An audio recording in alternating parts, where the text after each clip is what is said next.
Salut! Alors je te fais une petite vidéo spontanée, là, comme ça, complètement improvisée. J'avais envie de te partager une réflexion que j'ai en ce moment et que je trouve importante et que j'ai envie de partager avec toi, voilà. C'est cette réflexion autour de cette question qu'on se pose parfois au cours d'une journée. On se dit, ah tiens, qu'est-ce qui se passe dans le monde? Qu'est-ce qui se passe en ce moment dans le monde? Et qu'est-ce qu'on fait quand on se pose cette question-là? On va aller chercher des informations dans un média. Alors certains vont aller sur TF1, leur petit journal du soir, d'autres sur BFM TV, d'autres sur France Info, d'autres vont aller dans des médias alternatifs, dans les réseaux sociaux, sur Internet, dans des journaux. Enfin, il y a tellement de manières tellement de médias possibles. Que font ces médias? Ces médias, ils ont certaines valeurs, un certain regard, certaines croyances, certains objectifs, ils sont financés par certaines personnes, donc ils ont un regard hyper biaisé, en tout cas très orienté sur la quantité, la foultitude de choses qui se passent dans le monde humain, et ils vont faire une sélection, d'une sélection, d'une sélection, d'une sélection, il va y avoir toute une succession de filtres, et ils vont prendre mais quelques faits qui vont être choisis parce que c'est ceux qui paraissent les plus importants parce que ce sont ceux qui vont paraître les plus intenses, avoir le plus d'impact peut-être sur notre vie, sur la vie globale des humains, sur l'environnement. Donc souvent ce sont des choses qui vont avoir des composantes anxiogènes, stressantes, effrayantes, angoissantes. Ça va parler de guerre, ça va parler de pénurie, ça va parler de dérèglement climatique, ça va parler de tout un tas de choses complètement angoissantes et anxiogènes et stressantes. Mais ça, en fait, c'est vraiment important, je trouve, et je t'invite à regarder ça un peu plus profondément. Ça, c'est une sélection d'une sélection d'une sélection, c'est vraiment des faits qui ont été choisis. Je dis pas que ces faits n'existent pas, évidemment, ils existent, mais tu pourrais voir ça comme l'aiguille dans la botte de foin. Ce qui se passe réellement dans le monde, et en plus dans le monde humain, mais c'est infiniment plus riche que ça. Tellement plus riche, tellement plus vaste que ça. Alors effectivement, je dis pas qu'il n'y a pas des faits, des événements qu'on pourrait juger plus importants et plus impactants que d'autres, mais ce qui se passe en réalité, moi il me semble, pour l'être humain, c'est le quotidien de l'humain, c'est ce que vit l'humain à grande échelle. Alors évidemment, il y a plein de cultures, je me rends bien compte avec tous ces voyages, il y a plein de cultures, il y a plein de manières de vivre, mais quand même, à chaque fois, il y a des humains qui font ce qu'il faut pour trouver des ressources, pour faire des courses, pour trouver de l'argent, pour trouver de la nourriture, pour trouver ce dont ils ont besoin. Des humains qui font ce qu'il faut pour prendre soin les uns des autres. Ça, c'est vraiment une composante essentielle de l'humain, de prendre soin de sa famille, de ses enfants, parfois de ses parents, de ses grands-parents. C'est ça qui se passe beaucoup, des personnes qui prennent soin de leurs besoins, qui prennent soin les unes des autres, qui souvent coopèrent ensemble au sein d'entreprises, d'organisations, de choses plus ou moins organisées, mais qui coopèrent ensemble, mine de rien, pour faire en sorte qu'il y ait des choses à vendre dans les étals des marchés, dans les commerces, dans les shops, qu'il y ait des choses à manger, des choses à faire pousser dans la terre, qu'il y ait de quoi se vêtir, qu'il y ait du matériau pour construire des maisons, qu'il y ait des lieux pour se soigner, pour prendre soin de la santé, des lieux pour éduquer les enfants. Enfin, il me semble que la réalité de l'humain et ce qui se passe le plus dans le monde, c'est tout ça. C'est tous ces humains qui s'assemblent et qui coopèrent ensemble pour faire tout ça, pour finalement prendre soin les uns des autres. Et moi, je trouve ça hyper important de remettre les choses dans leur contexte de qu'est-ce qui se passe dans le monde, qu'est-ce que c'est que la réalité de l'être humain. Je crois qu'elle se passe dans les familles, ça se passe dans le quotidien. Alors évidemment, les médias vont pas sélectionner ça parce que c'est hyper répétitif, c'est notre quotidien routinier. Ça fait pas vendre, c'est pas très vendeur.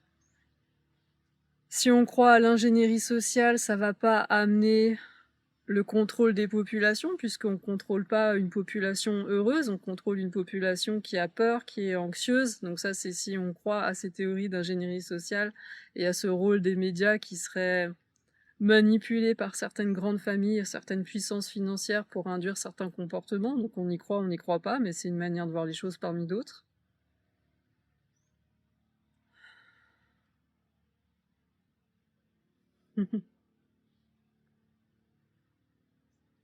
Alors on prend ce qu'on voit dans les médias et on se dit voilà, c'est ça qui se passe dans le monde.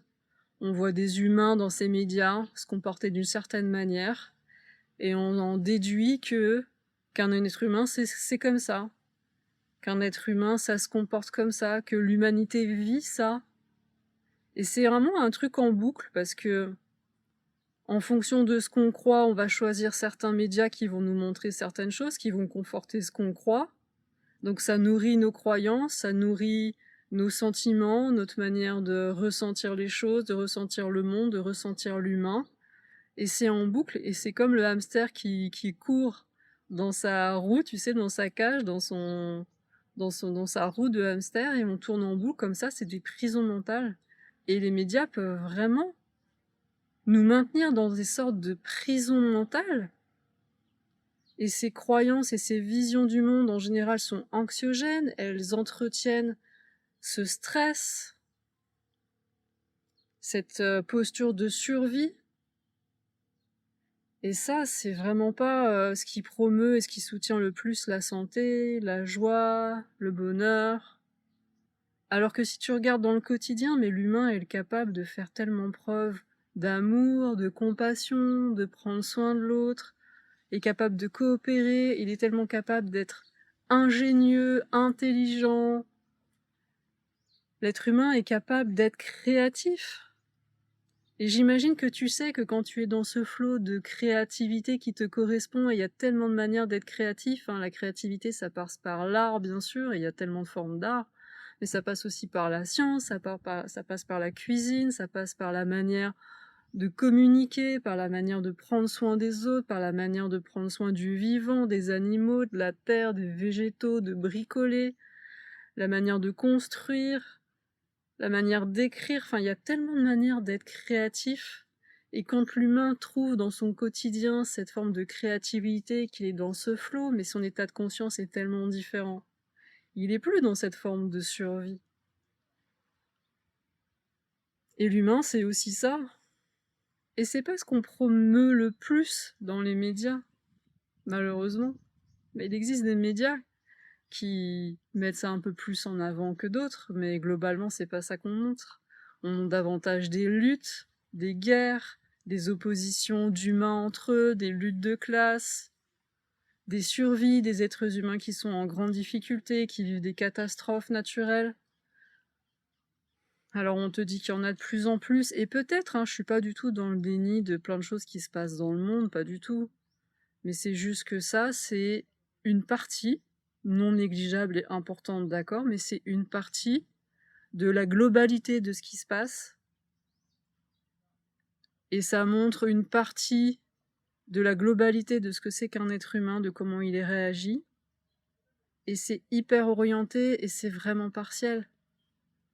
Donc moi, j'aurais envie de t'inviter en ce début d'année 2024 à ouvrir, à réaliser que la vie est infiniment plus vaste que ça, que la réalité de l'expérience humaine, mais c'est tellement large, il y a tellement de possibles, c'est tellement ouvert, et j'aurais envie de t'inviter à investir pleinement ton quotidien d'une manière qui soit pas dans la survie, mais peut-être qui soit dans une manière plus dans la créativité, dans ce flow, dans cette ouverture, dans cette confiance, dans tes capacités, dans tes potentiels, dans tes compétences, dans ce que tu sais faire, dans ta confiance dans l'autre, dans les gens que tu aimes, dans l'amour, de l'amour pour toi, de l'amour pour l'autre. Et ça fait partie de la réalité de ce que c'est qu'un être humain. Et ça compte. Et ça, c'est vraiment ancré dans le quotidien de l'humain. Prendre soin, être créatif, aimer, être aimé, toucher avec amour, regarder avec amour, parler avec amour. C'est ça, la réalité aussi. Et surtout, je crois, de l'être humain. C'est ça dont nous avons besoin. Et c'est ce que nous pouvons choisir de manifester quand nous sortons de cet état de survie qui est beaucoup induit par ces médias, qui est beaucoup induit par certains modes de vie, beaucoup en Occident, certaines manières de vivre sa vie professionnelle, certaines croyances sur le manque, sur les limites, sur les contraintes, beaucoup de croyances que beaucoup de choses sont impossibles, qu'on va pas pouvoir, qu'on va pas avoir les ressources, qu'on va manquer de temps. Il y a beaucoup d'impuissance comme ça qui a été induite par une forme d'éducation, beaucoup en Occident. Et voilà, j'ai envie de te témoigner qu'il est vraiment possible de sortir de là, d'ouvrir grand les possibles, de découvrir, de se rencontrer, de découvrir ses potentiels, ses talents, ses forces, et de construire une forme de vie centrée sur ce qui est possible, sur ce que l'on aime, sur ce qui est joyeux, sur l'ouverture. Voilà, je vais pas te faire trop long, mais j'avais envie de te partager cet élan d'enthousiasme, d'ouverture, de confiance, d'amour. Voilà, donc prends bien soin de toi, vraiment merci. Merci pour ta présence sur cette chaîne, merci pour les likes, les commentaires, ça fait super plaisir. Merci d'être là, vraiment du fond du cœur, merci pour ta présence. Et ouais, prends bien soin de toi, kiffe bien ta vie, réalise tout ce qui est tellement possible, là, ici et maintenant, au quotidien. Ah, ça fait tellement de bien. Voilà, je t'embrasse bien fort, prends bien soin de toi. Et je te dis à bientôt pour de nouvelles vidéos, de nouvelles réflexions, de nouveaux partages, de nouvelles ressources.